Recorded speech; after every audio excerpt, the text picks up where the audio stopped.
जो ये नगर निगम ने तुगलकी फरमान जारी कर दिया है, 7 दिन में पैसा जमा कराओ, कहाँ से कराएंगे जी बता दो। हम लोग ये पैसा नहीं भर सकते और जहाँ गलत हो वो अपने को मानती ही नहीं। अगर व्यापारियों को उठाना चाहते हैं तो देश उठेगा, अगर व्यापारी नहीं उठा तो देश भी बर्बाद हो जाएगा। तो आपका क्या बात? ज़मीनी हकीकत से जुड़ना पड़ेगा। हमारे सीएम साहब या हमारे मंत्री या हमारे जो भी हमारे ये हमने जिनको अपना रिप्रेजेंटेटिव बनाया है।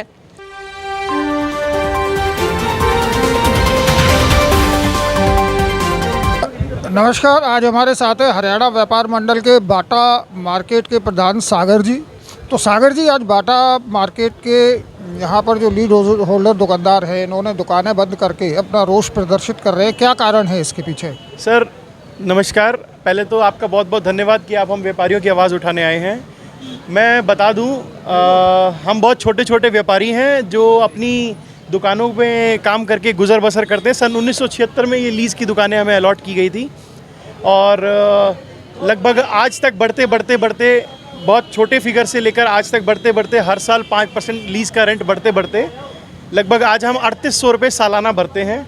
अभी कुछ ही दिन पहले, लगभग 2 दिन पहले सरकार ने सरकार नहीं कहूँगा, नगर निगम कहूँगा, कि एक तुगलकी फरमान जारी किया जिसके अगेंस्ट में हमें उन्होंने पॉलिसी बनाई कि एज सच वैल्यू का फिक्स डिपॉजिट जो SBI best amount rent amount देता है, इंटरेस्ट अमाउंट देता है 6%, वो उन्होंने कैप्चर किया और हमें लगभग 2,06,000 रुपये सालाना भरने का तुगलकी फरमान जारी किया। आप ध्यान दीजिएगा, 3800 और 2,06,000 विद इन 7 डेज उसकी पेमेंट करने का आदेश दिया गया। तो इस तकलीफ से इंक्लूडिंग GST 1,76,000 प्लस GST, यानी कि लगभग 2 लाख कुछ हज़ार रुपये बनता है इंक्लूडिंग GST। उन्होंने हमें ये रुपया भरने का फरमान दिया। सब व्यापारी असमंजस में आ गए। 22 दुकानें हैं लीज़ वाली और परेशानी इतनी बड़ी हो गई कि आज ऐसा लग रहा है कि छुट्टी का दिन क्या, दुकानें ही अपनी ही दुकान को किराए पे लेना पड़ रहा है लगभग 18,000 रुपये महीना।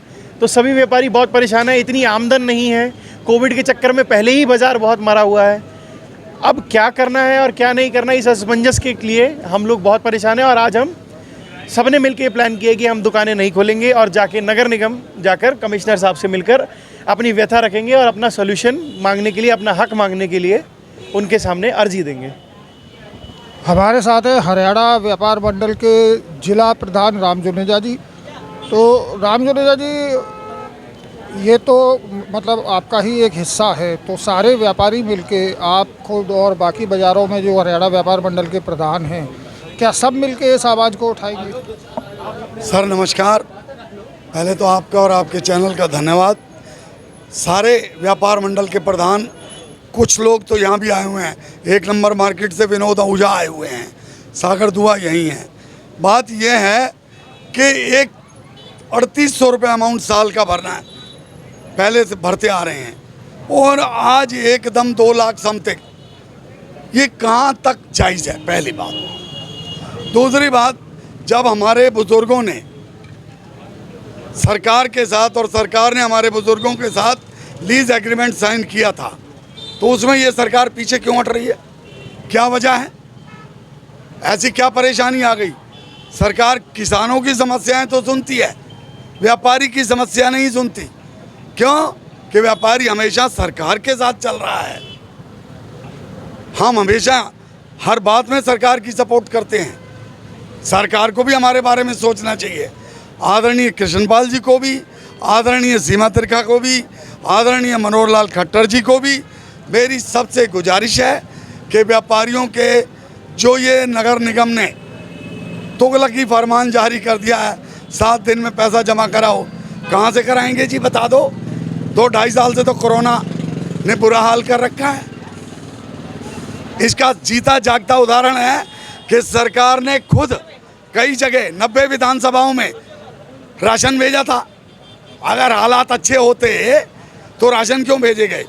इसका मतलब दुकानदार कमज़ोर है, गरीब लोग हैं, छोटे छोटे दुकानदार हैं, रेडी पटरी वाले हैं, सब परेशान हैं। हम लोग ये पैसा नहीं भर सकते। सीधी सी बात है, जो लीज़ अमाउंट है, जो हमारे एग्रीमेंट हुआ है लीज़ में, उसी को रहने दिया जाए। एक और बात है, सरकार जहाँ गलत हो वो अपने को मानती ही नहीं। कितनी बड़ी गलती है। हफ्ते में एक दिन पोर्टल खुलता था पूरे हरियाणा के लिए, और वो भी पोर्टल खराब रहता था। पॉलिसी का टाइम खत्म हो गया। किसकी गलती है भाई? आप अपने अधिकारियों की करो ना ऐसी बात कि भाई कोई जिस अधिकारी ने गलती करी है उसके खिलाफ कार्रवाई कर दो। मैं आपसे पूछता हूं कि लीज की दुकानें हैं, शॉप्स है जितनी हैं, बाटा चौक वाली, इनमें से कई लोगों ने अप्लाई करा है कि भाई हम पेमेंट भरना चाहते हैं। उसके बाद सरकार ने रिजेक्ट कर दिया उनके। क्यों भाई? कोई कारण ही नहीं है। एक कारण दिया एक अधिकारी ने, उन्होंने कहा मेरा नाम मत बताना, हम सड़क चौड़ी करेंगे तो सड़कें हटा देंगे। अरे एक किराएदार को तो निकाल के दिखा दो, सड़कें चौड़ी करेंगे और इनको हटाएंगे, ये कोई बातें हैं? मंडल मार्केट नंबर 1 का प्रेसिडेंट हूँ मैं, और आपके चैनल का मैं धन्यवाद करना चाहता हूँ कि आप व्यापारियों की बात को ऊपर उठाते हैं, जिससे समाज में ये पता लग रहा है कि व्यापारियों के साथ किस तरह से जो है वो एक परेशानी क्रिएट की जाती है। अब लीज के ऊपर भी आप देख लीजिए व्यापारी कितने परेशान हो रहे हैं। सरकार सबको तो रिलीफ देती है, व्यापारियों को रिलीफ देने में क्यों संकुचित जो अपना रवैया अपनाती है? जबकि व्यापारी टैक्स भी देता है, लाखों करोड़ों रुपए व्यापारियों से टैक्स जाता है, एम्प्लॉयमेंट भी देता है, और उसके लिए उसके बाद भी उसके बात को अनसुना किया जाता है। भाई क्यों? हम एक बात को प्रेजेंट कर रहे हैं, लीज की आपने पॉलिसी निकाली, उसके लिए आपके पोर्टल जो है वो वर्क नहीं करते, कोई आप हेल्पिंग डेस्क व्यापारी को नहीं देते। तो अगर ये चीज़ें आप प्रोवाइड नहीं करोगे तो आपकी ये सारी जो पॉलिसीज़ हैं वो सरकार की स्क्रैप हो जाएंगी, ना व्यापारियों को फ़ायदा मिलेगा और ना सरकार को रेवेन्यू मिलेगा। तो मेरी सरकार से, अधिकारियों से ये प्रार्थना है कि अपने रवैये को चेंज करें, कोऑपरेटिव रवैया अपनाएं, व्यापारियों का साथ दें।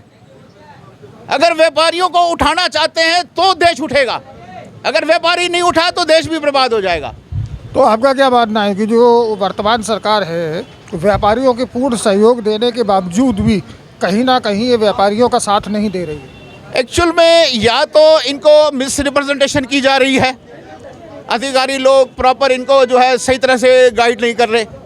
इनको खुद ज़मीनी हकीकत से जुड़ना पड़ेगा। हमारे सीएम साहब या हमारे मंत्री या हमारे जो भी हमारे ये हमने जिनको अपना रिप्रेजेंटेटिव बनाया है, तो मेरी ये प्रार्थना है इन लोगों से, ये ज़मीनी हकीकत से जुड़े, लोगों की समस्या को देखें और उनको हल करने का बराबर तरीके से प्रयास करें, ताकि इनको टैक्स भी बराबर मिलता रहे और व्यापारी परेशान ना हो। व्यापारियों के लिए खूब ध्यान करें, तभी देश में तरक्की होगी, मेरा ये मानना है।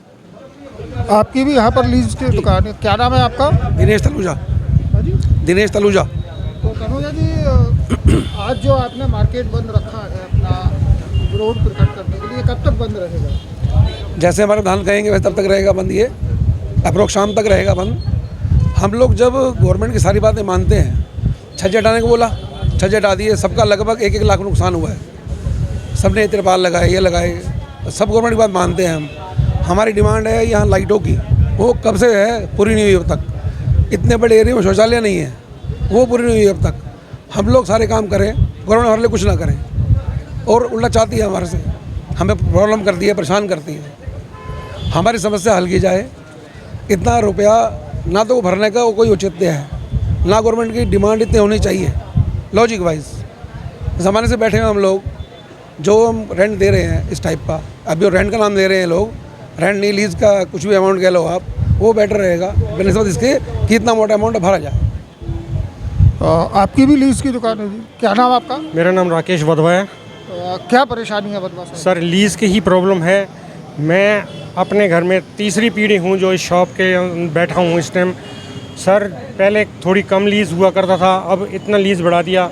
हम जो बढ़ा रहे थे, मतलब अब तक देते आ रहे थे, हम उसमें एग्री हैं। सरकार से एक विनम्र निवेदन है कि वही लीज़ रखी जाए और आगे ना बढ़ाई जाए, क्योंकि इस टाइम व्यापारी जो है वो बहुत बुरी तरह मरा हुआ है। और यदि आप सरकार से मैं ये कहना चाहता हूँ कि अगर फ्री होल्ड की भी करना चाहते हैं तो जो 1 नंबर में सब्जी मंडी वाले खोखों को उन्होंने मात्र 74,000 रुपये में दुकान दे दी गई, उसकी कैलकुलेशन कर दी जाए और हमारी दुकान का जो अमाउंट रखा जाता है उस जो उसमें रेशो में आता है, तो हम उसकी पेमेंट करने के लिए तैयार हैं। तो ये जो 2 लाख का जो इन्होंने लीज़ का टैक्स, इसको तो इमीडिएट हम हाथ जोड़ के प्रार्थना करते हैं अपनी MLA जी से और मंत्री जी से कि और कमिश्नर साहब से कि इस को जो है नोटिस को निरस्त किया जाए और जो पुरानी लीज थी उसी को ही किया जाए और फ्री होल्ड के लिए जो 1 नंबर मार्केट में सब्जी मंडी के खोखों का जो किया गया है उस हिसाब से किया जाए तो उनका धन्यवाद।